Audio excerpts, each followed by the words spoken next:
Hello everyone, मेरा नाम पुष्पा है। मैंने नेट जून 2025 की परीक्षा में 100 परसेंटाइल हासिल किए हैं। मैं 3 बार जेआरएफ क्वालिफाई कर चुकी हूँ। आज मैं आप सभी के सामने इस डीकेटी चैनल के माध्यम से अपनी रणनीति और अपने जेआरएफ के अनुभव और अपने संघर्ष है वो साझा करना चाहूँगी। सबसे पहले ये है कि मेरा बैकग्राउंड है वो ग्रामीण इलाके से है। मैं हिसार ज़िले की निवासी हूँ, जिसमें गांव सदलपुर है।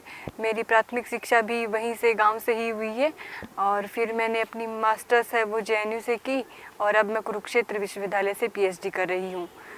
मैंने मास्टर्स के प्रथम वर्ष में ही जेआरएफ जो है ऑल इंडिया 5वीं रैंक के साथ उत्तीर्ण किया।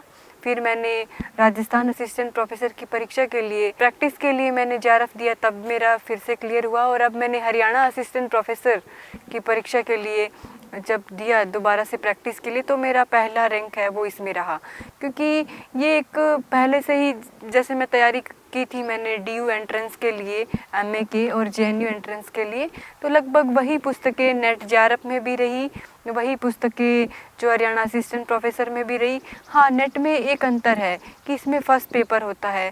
नेट के फर्स्ट पेपर में 10 यूनिट होते हैं, जिसमें रिसर्च एप्टीट्यूड है, टीचिंग है, कम्युनिकेशन है, हायर एजुकेशन है, आईसीटी है और कॉम्प्रिहेंशन और ये सब विषय आते हैं। तो मैंने फर्स्ट पेपर में 50 में से 40 प्रश्न किए, 40 प्रश्न मेरे सही हुए और हिंदी साहित्य में मेरे 100 में से 85 प्रश्न सही हुए। तो सबसे पहले मैं आपको मेरे फर्स्ट पेपर की जो रणनीति है वो बताऊंगी। सबसे पहले मैंने फर्स्ट पेपर के लिए केवीएस मदान की बुक पढ़ी, हालांकि वो इतनी इफ़ेक्टिव नहीं थी। फिर मैंने जो दृष्टि की है वो बुक पढ़ी जो फर्स्ट पेपर के लिए, उसमें हायर एजुकेशन और आईसीटी वाला टॉपिक है वो बहुत अच्छे से दिया हुआ है। फिर मैंने कुमार भरत सर की जो अनअकैडमी की यूट्यूब वीडियोस हैं वो देखे और वो मुझे बहुत इफ़ेक्टिव लगी और प्रिसाइज भी लगी एग्ज़ाम के अकॉर्डिंग। तो मैंने वहाँ से अपने नोट्स बनाए और फिर जब कंसेप्ट उनसे क्लियर हो गया तो फिर मैंने अपनी प्रैक्टिस के लिए टेक्स्ट बुक ऐप से कुछ जो टेस्ट हैं वो लगाए। उसमें जो भी गलत आते थे वो मैं जो कुमार भरत सर के मेरे नोट्स थे उसमें ऐड करती गई, ताकि गलत जो चीज़ें हैं उनको मैं फिर से अपनी रिवीजन कर सकूं। और इसके अलावा यूथ कंपटीशन की बुक से मैंने पीवाईक्यूज़ प्रैक्टिस किए। मैंने कम से कम 50 पीवाईक्यूज़ जो थे फर्स्ट पेपर के, कुछ तो पूरा पेपर ही टाइम के अकॉर्डिंग करके देखे मैंने 4-5, परंतु बाद में क्या था जो मुश्किल प्रश्न थे कौन कौन से दिख रहे हैं वो रीड करके मैंने उनको फिगर आउट किया और उनको लिखा, ताकि वरना इतने 70 क्वेश्चन आप हर रोज़ नहीं लगा पाते हैं। तो मुश्किल प्रश्न है वो याद कर लो, ताकि अगर वो रिपीट हो एग्ज़ाम में तो आप उस प्रश्नों में दोबारा ना अटकें। तो फर्स्ट पेपर में जब मैंने एमए में दिया तब मेरे 37 नंबर थे और इस बार तो मैं ज़्यादा तैयारी भी नहीं कर पाई थी। तो मैंने जो नोट्स तैयार किए हैं तो वो मैं 2 ही दिन पढ़ पाई थी, क्योंकि मेरा focus Haryana assistant professor exam था जिसमें कि मैंने पहली रैंक भी पाई है। तो तब मैंने 2 ही दिन के लिए जो फर्स्ट पेपर है वो पढ़ी और उसमें मेरे 40 जो अंक थे, 50 में से 40 जो प्रश्न थे वो ठीक हुए।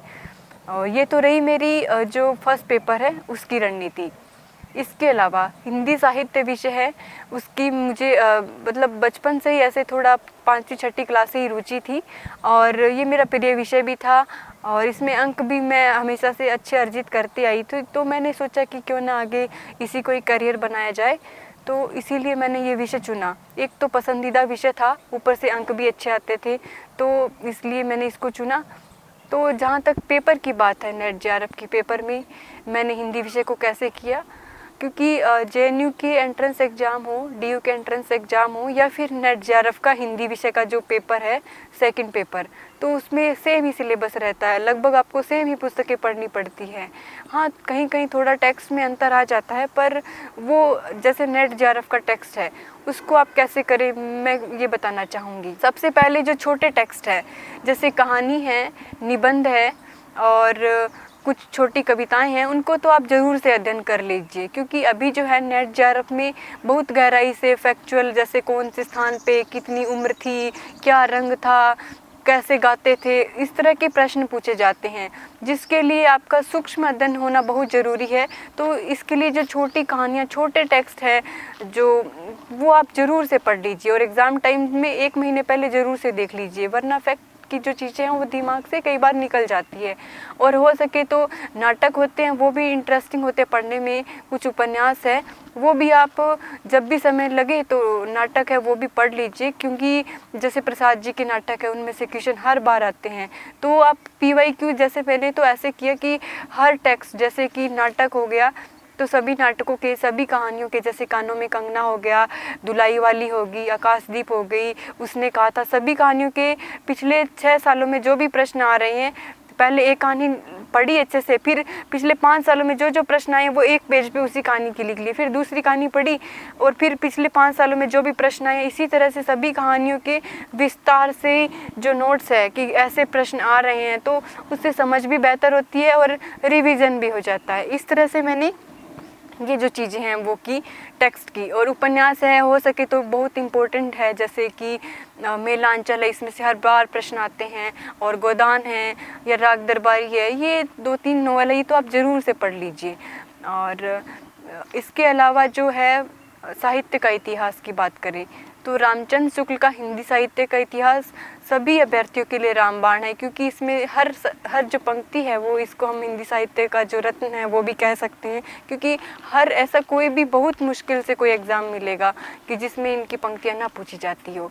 और जो दृष्टि नेट JRF की बुक है उसमें क्या है कि अगर आप पूरी ना पढ़ पाएँ, आपके पास समय कम हो, उस समय ऐसी रणनीति कर सकते हैं कि रामचंद्र शुक्ल की हो, चाहे बचन सिंह की हो, चाहे हजारी प्रसाद द्विवेदी जी का साहित्य इतिहास है, उन सभी की जो महत्वपूर्ण पंक्तियां हैं वो दृष्टि नेट JRF वाली पुस्तक में लगी हुई है, तो आप वहां से भी कर सकते हैं। और अगर आप विस्तार से पढ़ना चाहते हैं, गहरी समझ चाहते हैं, तो ज़रूर से आप उन पुस्तकों को भी पढ़ सकते हैं। इसके अलावा दृष्टि की बुक के पीछे चाहे आप खुद से PYQs है, क्योंकि दृष्टि में तो क्या है, हर जैसे टेक्स्ट वालों के PYQs नहीं किए हैं, तो अगर आप खुद से मेहनत करके आप उनकी करें तो समय भी लगता है, तो उसके लिए मैंने सभी नोट्स अपने तैयार किए, तो वो मैं जल्दी अपने YouTube चैनल है उसका लिंक मैं डिस्क्रिप्शन में दे दूँगी, तो उसमें मैंने सभी टेक्स्ट के अलग अलग कहानी, सभी कहानियों का अलग अलग मैंने नोट्स तैयार किए, वो मैं आप सभी के साथ साझा करूँगी। इसके अलावा जो साहित्य का इतिहास है उसमें आप सरस्वती गोविंद पांडे की बुक है उसको भी आप शामिल कर सकते हैं। और जो है दृष्टि नेट JRF है, ये तो बहुत कंपलसरी पुस्तकें हैं। इसके अलावा आप ये है कि पढ़ाई में भी अपनी कंटिन्यूटी जो है वो बनाए रखिए। हर 2-3 दिन में आप खुद का मूल्यांकन कीजिए कि आप क्या पढ़ रहे हैं, आप पढ़ाई से कहीं दूर तो नहीं हो गए हैं, क्योंकि कई बार होता है कि परीक्षा परिणाम में अगर हम नहीं पढ़ पाते तो बाद में हमें लगता है कि हमसे नहीं होगा, क्योंकि हम उसके टच में नहीं रहते हैं। तो आप अपनी 2-3 दिन में आप अपना इवैल्यूएशन कीजिए अपनी पढ़ाई को। अगर आपको बोरिंग लगे तो आप YouTube वीडियो से कर लीजिए कुछ, ताकि आप खुद से अपना दिमाग न लगा के आप उनकी मैडम की या किसी सर की सुन रहे हैं, तो उससे भी आपकी चीज़ें बेटर हो सकती है। इसके अलावा जैसे नाटक है, तो अगर आपको खुद से पढ़ने में बोरिंग लगे तो बहुत से नाटकों का मंचन भी किया गया है, जैसे आगरा बाजार हो गया है, या फिर बकरी नाटक हो गया है, या फिर प्रसाद जी के धुर स्वामिनी नाटक हो गया है, सकंद गुप्त नाटक है, और भारतेंदु जी के नाटक। इनके मंचन देखोगे तो आपको रटने की भी ज़रूरत नहीं पड़ेगी, और आपको ऐसा भी लगेगा कि हाँ आपने सिलेबस का कुछ काम किया है। तो इससे आपका जो कॉन्फिडेंस है वो भी नहीं डगमगाएगा, और आपकी चीज़ें, क्योंकि दृश्य श्रव्य दोनों माध्यम होते हैं, तो चीज़ें हम और बेहतर से याद रख पाते हैं। तो आप वो चीज़ें भी आजमा सकते हैं। जब आप खाली हो, बोरिंग हो रहे हो, तब कहानी पढ़ लीजिए छोटी, क्योंकि हिंदी साहित्य स्वयं में इतना संवेदनशील विषय है कि मतलब इसमें बोरिंग होने लायक कुछ है नहीं। हर एक कहानियों की अपनी अलग विषय वस्तु है, हमारे परिवेश को हम अपने आसपास पाते हैं। तो आप कहानी पढ़ लीजिए, आप बोरिंग हो रहे हैं तो। इस तरह से खुद को आप सेल्फ मोटिवेट रखिए। तैयारी के दौरान मुझे हमेशा अपने मित्रों का, मेरी जुड़वा बहन पूनम है उसका सहयोग मिला, मेरे क्लासमेट थे JNU के, उनका भी बहुत बहुत मार्गदर्शन मेरे साथ रहा। और ये रहा कि जैसे हम फर्स्ट पेपर की तैयारी कर रहे थे तो हम 4 दोस्त थे, तो हमने मिलके नोट्स बनाए और आधा आधा सिलेबस बांट लिया। और इसी तरह जो सब्जेक्ट का था, जो टेक्स्ट थे, तो वो मैंने और मेरी बहन ने हमने मिलके आधा आधा सिलेबस बांटा, तो इससे चीज़ें और कवर होती गई, हम एक दूसरे को गलतियाँ बताते रहे। तो आप भी ऐसा कीजिए, कोई एक भरोसेमंद दोस्त हो उसके साथ आप तैयारी कीजिए, ताकि वो आपको आपकी कमियां बता सके, आप उनको उनकी कमियां बता सके, और साथ में मिल के आप खुद को और अपनी चीज़ें हैं वो प्रशस्त कर सके। बाकी मैं अपने YouTube चैनल से आपके साथ जल्दी जुड़ूंगी, और आपको भी आपके एग्ज़ाम के लिए बेस्ट विशेस। और मैं इस DKT चैनल का भी बहुत बहुत आभार व्यक्त करती हूँ। Thank you.